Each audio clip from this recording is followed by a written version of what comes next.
Hey YouTubers, this is Saint Avalon bringing you some more awesome Headstart Rift gameplay. I'm coming from inside the main city here at Meridian. I'm actually going to go over auctioning here. As you can see, the auctioneer is in front of me.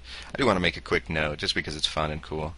I actually dyed all of my clothes, all my gear, cayenne because I can. As you can see, it's all has that cayenne look, except for the parts that are off. I did primary for my cayenne, which makes the helm actually look pretty, but whatever. It still works out pretty well. And then if I had another color, I could actually dye the secondary slots in a different color. The only thing I didn't dye was actually my belt, so this should have some cayenne on it somewhere. But I ran out of dyes, so all good. I'm gonna get the UI back up. And so, let's start this off. Now, auctioning is a great way to make your platinum. Now, I know it looks like I actually don't have that much platinum for where I'm at, but 4 plat's not too bad. I've actually been spending quite a bit here and there on random crap. Anyway, so what's the point of auctioning? Obviously, is to sell stuff. I actually have mail, so either all my items sold or some of them ran out. The idea of auctioning is to, when you auction stuff, is to actually know your economy, which is different from one server to another. So what works in mine might not work in yours. However, this will be a generic kind of overall how to use the auction house and how to get your stuff to sell before others do. So the first thing is, how do you search inside?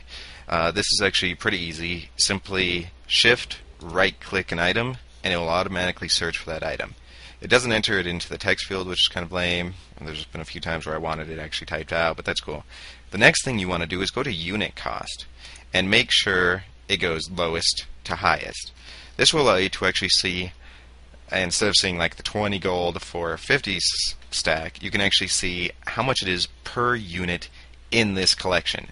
So for us, we might not want to list 50 at a time. A lot of people come in and buy when they see 20 gold or whatever, they think it's too costly, or maybe they don't even need 50, they just need 5, 6, whatever it is. And so you would simply break your stack. Now, to break your stack, you do shift left click and then simply type in a number. In my case, I generally like to sell my stacks in 5. Click OK, you got a new stack. If you do this again, usually it would actually now combine the 2 stacks of 5. However, this game is smart and creates just another stack of 5. Now, in this case, I have 3 stacks of 5. So I would want to make sure I undercut my competitors. 40 gold or 40 silver is the only one that currently is the highest. So you can undercut them by doing just basic math. What do you want to undercut the value by? So say instead of 40 silver, you want to charge 38 silver. 38 silver for 5 of them. Which I'm retarded, so I had to use a calculator. It's a gold 90. So I'm going to want to set mine at a gold 90 buyout for 5. Now that might seem really low because theirs are starting or have the buyouts at 20, but it's actually really cheap because you're only listing 5 instead of 50. You drop it in, select 24 hours. I like to do 24 hours. People can choose their own. So, like in my case, I definitely want a little longer. We're going to go in here, and to make the money back for vendoring these, it actually put the value in, which was 30 silver, which is thereabouts on to make your, well, I guess your deposits back. So the minimum was 30 silver. I'm going to go 38 silver. So we want to actually do this with 1 gold, 50 silver, 1 gold, 90 silver, and create auction. Now go back, do the unit cost again, and you should be at the top. The 0 silvers are ones without buyouts. So anyone that sees 0 silver cost and wants to buy out instead of bid will go down the list and try to buy out one of the others. So there you can see my name compared to all the other buyouts. I'm now 2 silver cheaper, and I'm selling 5 at a time. This actually ends up netting me quite a bit of money, and the best part is, once you go back to auction and list, you'll actually see that it already has it filled out to match your the last thing, or the last one of that specific item, is price. So if you lower the price and undercut yourself, and you want to use the new lower price, it'll automatically do that. So there's no great issue on setting things up. Once you've pretty much set it up, you're pretty much good to go. Just keep dragging and dropping and selling, and you'll see more items show up. So now, how do you make money on the auction house, opposed to just, well, without doing buying and selling? The only way to really do it is by collecting whatever you collect, either from professions. Collecting professions are a great way to make money, or by getting random drops off mobs. Then do a search. Always do a search.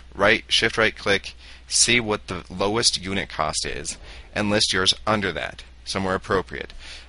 You might have to play around a little bit with Headstart and then the eventual actual launch of the game on March 1st, so tomorrow, and kind of see where the market goes, because it could fluctuate up or down.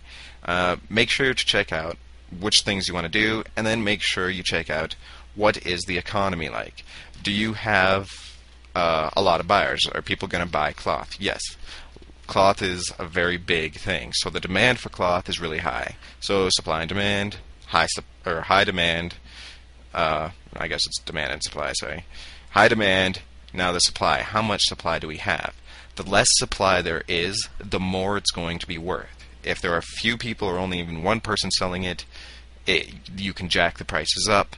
If it's a lot of people are selling it, this is the easiest cloth to get in the game, so a lot of people have it. So while the demand is high, you also have an extremely high supply rate. Probably, pretty equal or even more so. So that means the price is valued lower, which is why I'm selling mine at only 38 silver. If the demand were switched around, you would see an item that goes for even more money. And again, it'll automatically keep the unit cost, so you don't have to switch the unit cost, as you can see when I did my new search. These ones now are, you got one going for 87 silver, and then one going for 1 gold, 40 silver. And that's a good way to kind of check out where are the price ranges, where are they breaking down, 3 gold to 2 gold, 2 gold to 1 gold, and then the ones kept breaking it down until it went under 1. So you kind of can see where prices are and where you should be listing.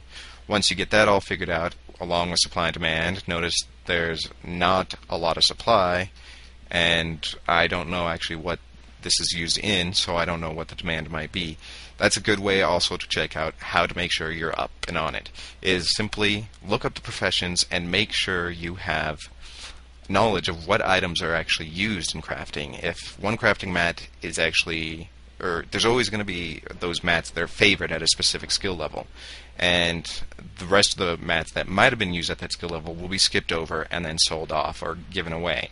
So you got to make sure you're in the ones that offer good value or good demand, so you can make sure to fill up the supply. Now, I'm not actually selling these right now because I might need them and I want to kind of crush them into boards. And then there's some other mats here. I'll do a real quick right click. Again, 50 silver, 4 gold. So this guy actually dropped it by 3 gold, 90 silver, pretty much, is the drop rate right there. And he's even giving you a lot more for it. So you could probably buy him up and then resell at the lower or at the higher prices to help. So that's how you do a buy and sell type design.